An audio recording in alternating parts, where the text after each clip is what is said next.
Hello everyone and welcome. On August the 15th, 2022, Time magazine released an article about the secretive, extravagant, big-hearted world of The Rings of Power as one of the most expensive shows on television right now. But amongst the many of the things that they mentioned, there are some blatant and very open attacks on the fandom simply for criticizing this show. So without any further ado, let's dive into this article.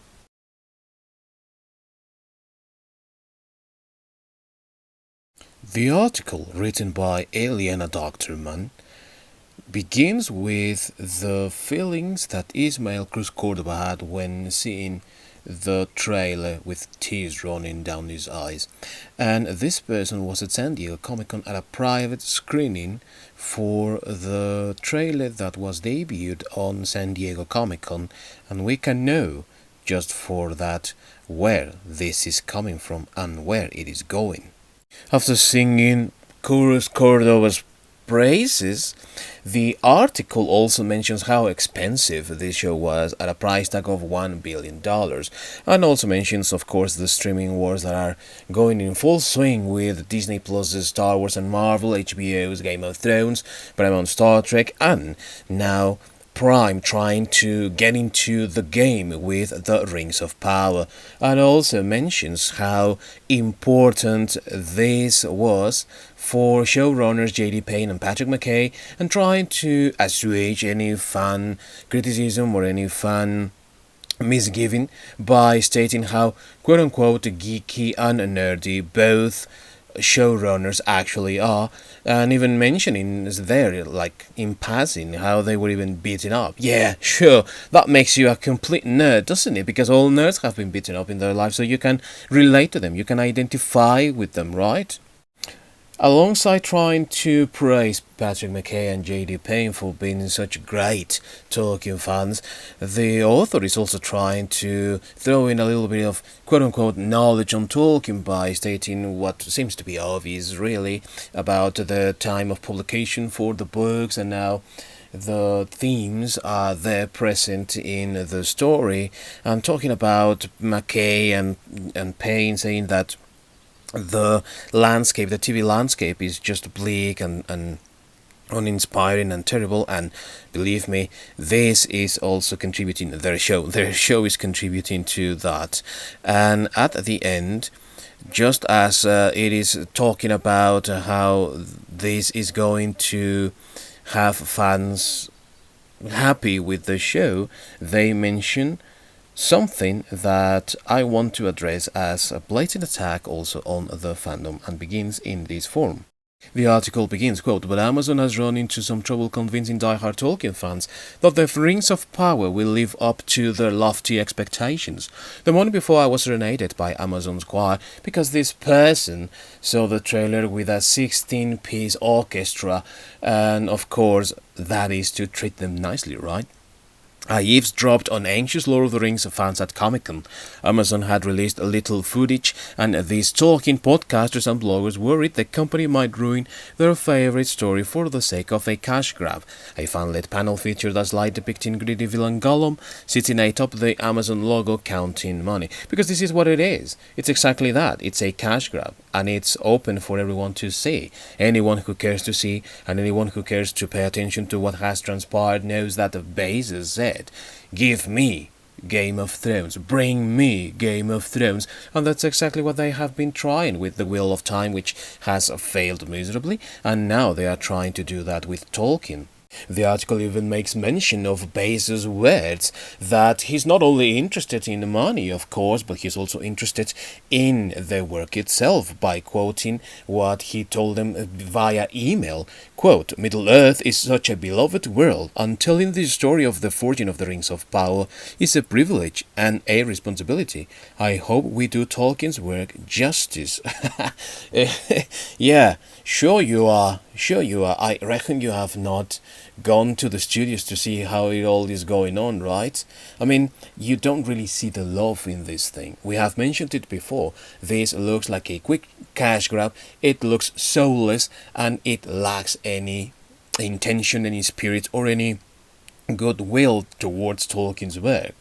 The article makes also mention of valid fan concern by way of stating that the time compressions in the storyline, in the timeline that Tolkien create also a problem, and mentions that McKay said that you can't have anyone in the cast die every 2 episodes, but we're talking about Numenorians. They wouldn't be dying every 2 episodes, you fucking moron. But anyways, it also makes mention of elves having short hair. So finally, quote unquote, reputed media, article, magazine, whatever you want to call it, is acknowledging that that is also valid fan concern, a valid fan criticism. But they don't stop there, of course. If there is a valid, legitimate criticism, valid, legitimate concern, there is also a lack of validity for certain concerns. The article, as you would expect it, talks about invalid criticism, saying, quote, "Then there are the real-life trolls who take issue with the fact that Cordova, a black Puerto Rican man, is playing an elf, and that young Galadriel doesn't appear, quote-unquote, feminine because she wears armor. Payne has a Tolkien quote at the ready about trolls, creatures of dull and lumpish nature that had no more language than beasts. Weber is more direct. We are all up for criticism, she says. We are not up for racism, end quote." Yeah, that is what this is all about, isn't it? Racism. Yeah, let me ask you something, you pieces of shite. If this is such a toxic fandom, why would you cater to it? Why would you produce something that is first and foremost for them, you idiotic bastards? Of course, the fandom is toxic, right? They say that they are all up for criticism. But, if you dare to criticize this shite, oh no, you are a racist bastard, racist piece of shite or something like that. And that is what is getting the fans angry all the time, because it feels like gaslighting, And it also, of course, indicates that there is no opening for discussion, for real argumentation, Like, if you criticize this thing, then you are a racist piece of crap. And I am saying this because every single time, even those mentions of not being logical, that you have a black elf or a black dwarf, even that is cemented in the lore.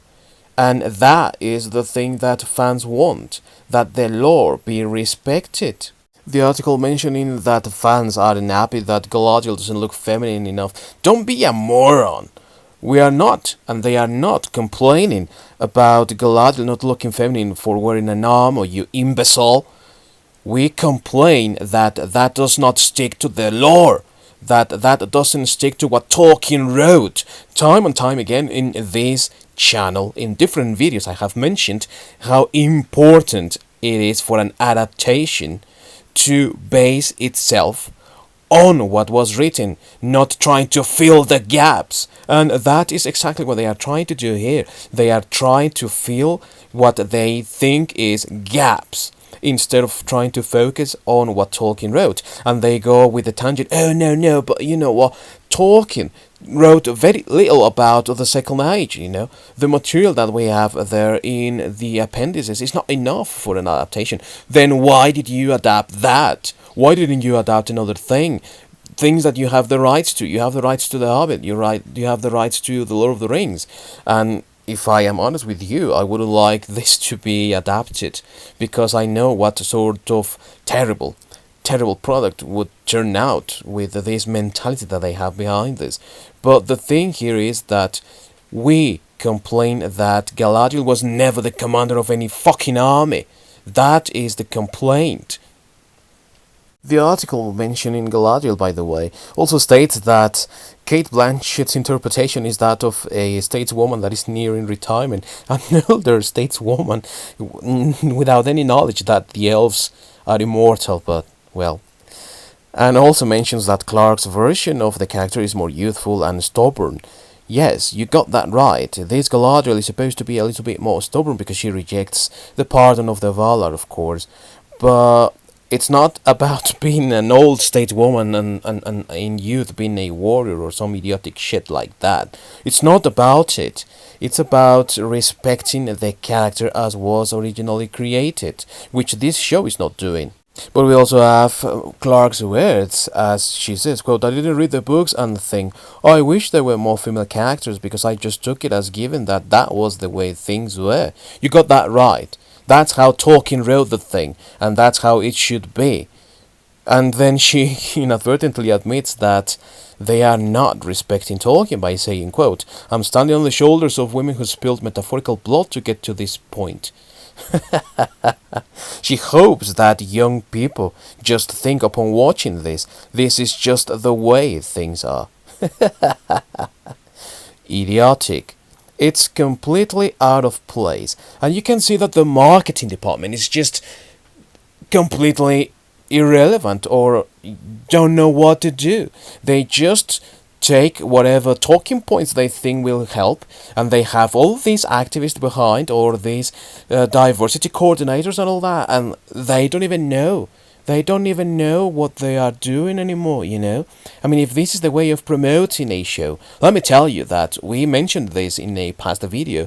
This was already tried by Star Wars people, you know, over at Disney with the Disney Plus show Obi-Wan Kenobi, and it backfired in their bloody faces, you know. It did not work out. Not knowing that Harfoots and Hobbits are the same to activists as actors, you know, and as characters as well, to the cast stating how important this is for diversity, and that's the only talking point for a show that the showrunners themselves stated is not political. It is quite political by saying that they don't want racists and that they don't stand for troll accounts or troll fans talking about this and criticizing the show. This is clearly a disaster of a show, and it has neither heads nor tails. It has nothing whatsoever, and most of that is also thanks to the marketing department. For little less than a month, we have had lots and lots of information concerning this show, things that didn't really happen in previous months. It was like dry. There were not many articles, and there were no trailers, there was no real information. And now that the show is nearing its premiere, we have all this mountain of information, and all of it is a complete disaster. And not only that, it's also laughable how they don't even connect to their own ideas, and they contradict themselves even, you know, with the showrunners saying, oh no, it's not political, and then, oh, but you know what, it's, you know, we don't want racists because the show does not deserve that. I mean, all that and even more is at the core of this, and it is all destroying the show. But let me know your opinion down below in the comments. Thank you for watching. See you next time.